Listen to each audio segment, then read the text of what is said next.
In a psychologist's office, teenage boy Max says he wishes he could just be normal, but this is impossible. The reason why his whole face is covered in bandages is that he was born with a face so amazingly beautiful that it kills anyone that sees it. At least it isn't a painful death, since they usually are happy to have seen his pretty face. Max shares the story of his birth, explaining he killed the nurses and the doctor of the hospital that saw his face, but luckily his parents are immune to their son's beauty. The studies made that day revealed that his face is so beautiful that it causes a surge in hormones that immediately ends a person's life. For this reason, the family had to move to a small town and take as many precautions as possible, like deciding to homeschool Max to protect him and the other kids. Unfortunately, this resulted in Max growing up lonely and very sheltered. He's also awkward when interacting with people. His hobby is unusual too. He likes to do embroidery. The psychologist doesn't believe the story and forces Max to reveal his face. Suddenly, Max's parents hear a strange noise coming from the psychologist's office. When they rush inside, they find Max putting on his bandages again and the psychologist dead on the floor. Soon the police show up and warn the parents that they can't keep ignoring these deaths as accidents, so Max should be more careful or he'll end up in jail. While the adults talk, Max sees a brick and picks it up to bring home.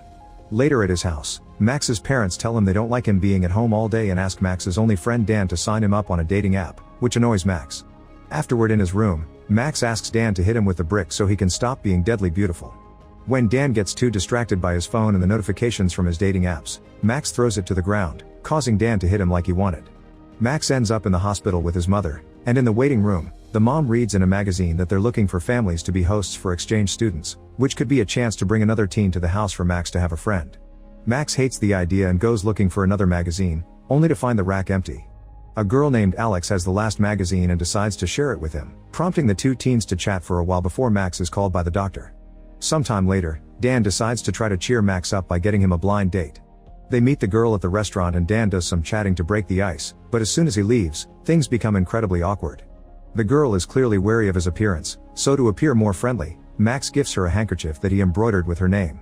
Things are starting to look better, but suddenly some noises warn them that Craig is causing trouble in the restaurant. The guy suddenly approaches their table and sits with them with the intention of flirting with the girl, but he sees Max's bandages and realizes he's the guy from the Deadly Stories. He's very rude and intimidating, so Max tries to leave to avoid trouble, accidentally knocking their drinks when he stands up. Craig throws the handkerchief in the liquid to make fun of Max and keeps pressuring him to reveal his face, going as far as pushing him against the table to oblige him. Thankfully, the restaurant staff uses that moment to finally kick Craig out. Then Max asks the girl for another date, but she's now scared of his face and turns him down. After such a disastrous date, Max thinks he'll never have a normal life and goes to try to end things. Suddenly Alex shows up and teases him for what he's doing, which starts a conversation about his life, candy, and Max's dream of swimming in a tub of jelly beans. In order to distract him, Alex invites Max to come with her and they take a bus to a retirement home, where he's introduced to Rosemary and Esther, two old ladies that have terminal conditions. However, they are still very lively, and the four of them have a wonderful afternoon together. While sharing tea and snacks, they learn Esther is trying to write one more book before she dies, but it's hard because of her Alzheimer's. After leaving the retirement home, Alex walks Max home, and Max wonders if they can see each other again, but Alex says no. Sometime later, Max is hanging out with Dan, who tells Max that he shouldn't give up. Since Max can't look for Alex on social media because he doesn't know her surname, Dan thinks he should hang around the spots he saw her at and try to bump into her. That night, Max makes an embroidery design about the bridge moment. The next morning Max decides to return to the bus stop and realizes Alex missed her ride on purpose.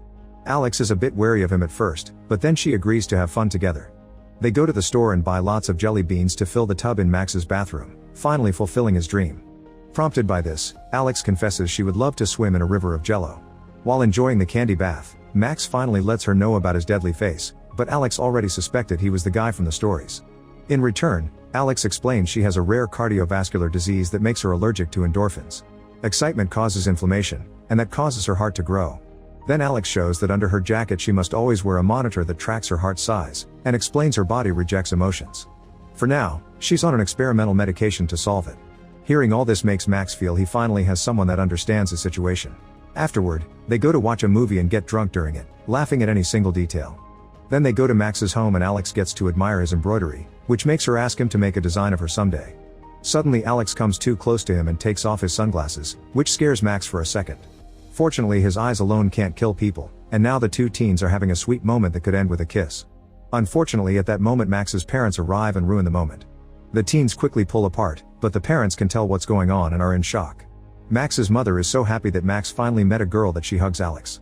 The parents also introduce them to Yushen, an exchange student that will be living with them from now on. She's also brought a cat with her. However, she's pretty antisocial and ignores the family most of the time. Even at dinner time, she orders her own food so she can eat alone. From then on, Max and Alex begin hanging out together all the time, and they often visit the retirement home to have tea or play games with Rosemary and Esther. One day the teens decide to go on a camping trip, and Max has an argument with his parents, who make him take Yushen with them. The next day, the group leaving for the forest ends up being composed of Max, Alex, Yushen, Dan, and his latest date. As always, Yushen ignores them, but the others have lots of fun exploring and taking pictures.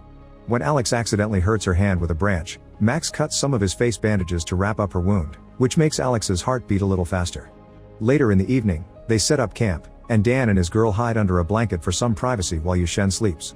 Max decides to follow Dan's example and throws a blanket over himself and Alex, then prepares a surprise. He tells her to close her eyes before he covers them with a bandage. Next he grabs her hands to make him touch his face and have an idea of how he looks. Max confesses he killed the girl that gave him his first kiss because she broke the rule and opened her eyes, so Alex comforts him by kissing him before leaving the blanket. Some days later, Alex calls Max to tell him they can't see each other today because her mother needs her to help with some chores around the house. Afterward, Max's mom asks him to get rid of their old Christmas tree, so Max takes it out with the help of Dan. Meanwhile, Yushen is having a smoke, and when she throws away her cigarette, she accidentally lights the tree on fire.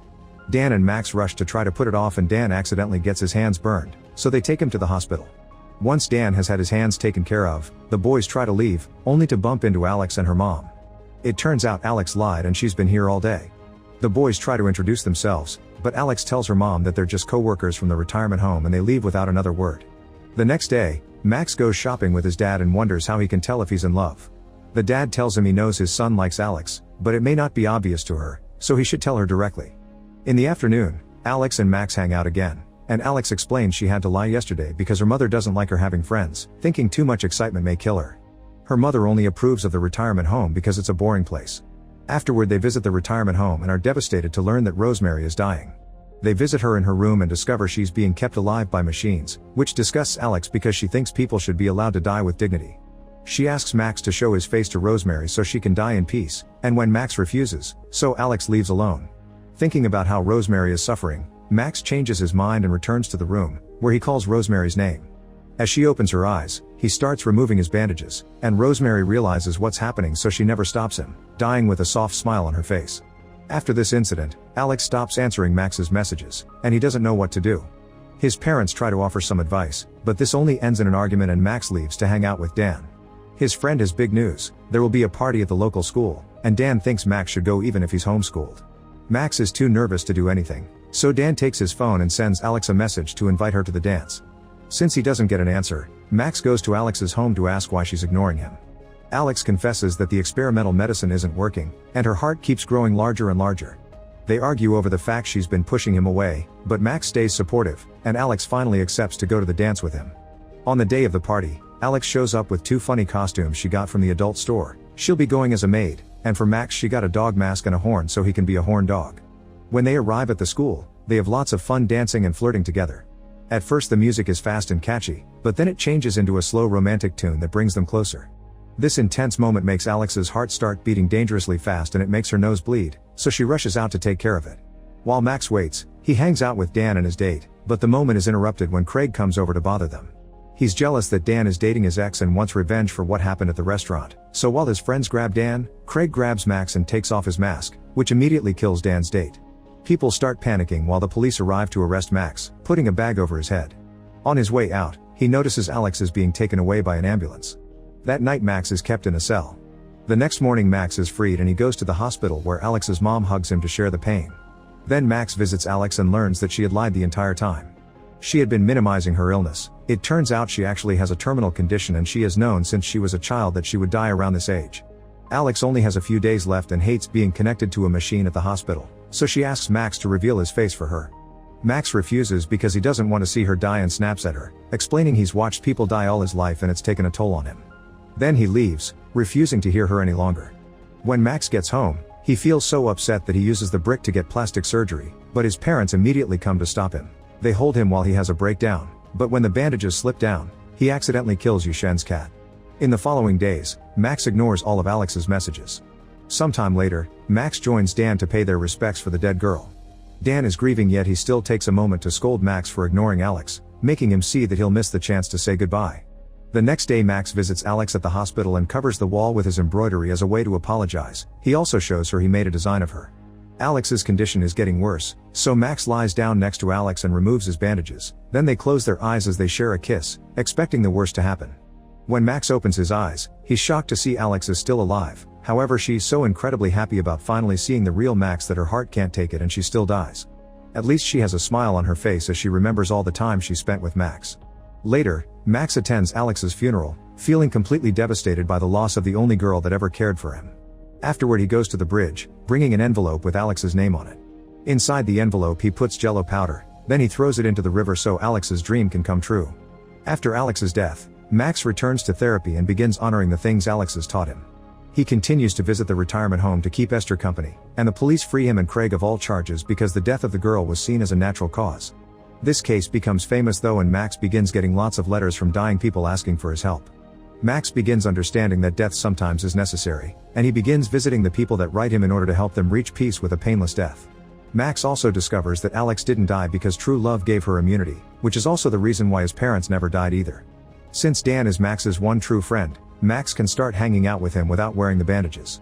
However, he needs to be careful because one day he forgets his face is uncovered and opens the door, accidentally killing a visiting Craig.